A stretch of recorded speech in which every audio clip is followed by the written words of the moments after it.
አበሻ እኮ አበሻ እኮ አበሻ እኮ አበሻ እግዚአብሔር እንደው ልቦና ይስጣችሁ ነው የምለው እኔ ሌላ ምንም አይደላችሁም። ልቦና ይስጣችሁ አበሻዎች፣ አበሻ ከኔም ጨምሮ እንደው ልቦና ይስጣል እንጂ አሁን ሰሞን የሆነ አጀንዳ አግኝተዋል። አንድ ልጅ ሞታለች። በመሞታ ማንም አይደሰትም። ነፍሷን ይማረው። እንግዲህ ቀኗ ደርሶ ነው። ቀኗ ባይደርስ እቺ ልጅ ከፎቅ ላይ ወርውራ ራሷን ባጥል ራሱ ውሃ ጠጥታ ትሞታለች። እርግጠኛ ነኝ። ለምን ቀኗ ነውና ነው። ከዛሽ ቀን አታልፍም። አበሻ ደግሞ እቺ ነገኘ ወይ እሱ እኮ ነው እንደዚህ ያደረጋት። አቤት አቤት አቤት ቡና እየጠብኩ ነው። አዎ እሱ እኮ ነው እንደዚህ ያደረጋት። እሱ ነው አሉ እኮ ቤት ውስጥ ነበር አሉ እኮ።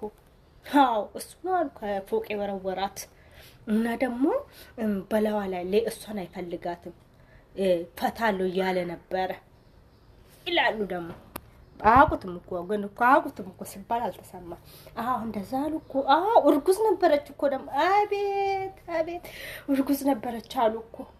አዎ አይ ለጓደኛዋ ደግሞ እኮ ጽሁፍ ጽፋ ኑሮ መሩኛል ስትል ነበር እኮ። አዎ እንደዛ አሉ። አቤት አቤት አቤት አቤት አቤት ምግብም እየተበላ አዎ እሱ ነው አሉ እሱ። አዎ የሆነ ዘፈን ደግሞ ዘፈና አሉ። አዎ በሱ ነው ያሉ። እሷ ራሷን ያጠፋችሁ ቀንታ ነው አሉ። ብዙ ነገር ተቦካ፣ ብዙ ነገር አወራችሁ። አረ እንደው እግዚአብሔር እኔ የምለምንላችሁ አሁን ደግሞ ሌላ አጀንዳ በተፈጠረ ቶሎ ተብሎ ደግሞ አዎ ሌላ አጀንዳ ካልተፈጠረላችሁ ችግር ነው። እዚህ ላይ ትቆያላችሁ። አሁን ያልገባበት ሰው የለም። በማያገባችሁ እየገባችሁ የምታብቁት የምታጨመላልቁት ታበሻ እንደው እኮ እንደኛ ወሬ ማለት ነው። እውነቴን ነው የምላችሁ። ወሬ ለትኩረት የምናደርገው ነበር።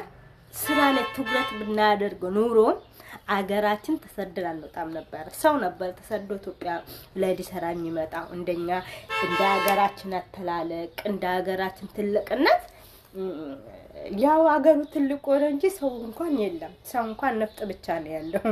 ነፍጥ የሞላበት ብቻ ነው ያለው እንጂ ደህና ሰው የለውም። አዎ አበሻ ወርኛ ላይ ነምበር 1 ሆኗል።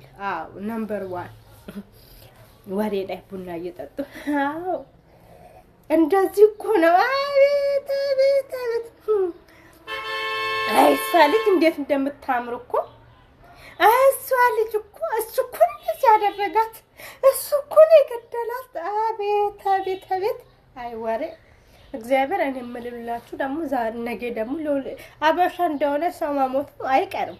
ያው ሰው መሞት አይቀርም።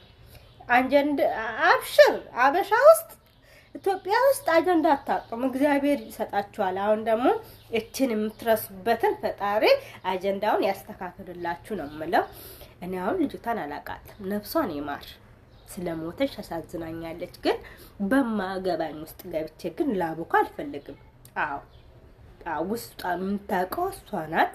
እሷና ፈጣሪዋ ናቸው እንጂ እኔ ምንም መማላቀው ውስጥ እርጉዝ ነበረች እኮ ወይ እንደዚህ ሆና ነበር እኮ ኑሮ መረኛ ስትል ነበር እኮ። እኔ አልሰማውኝም አላቅምም። ስለዚህ እግዚአብሔር ነፍሷን ይማር።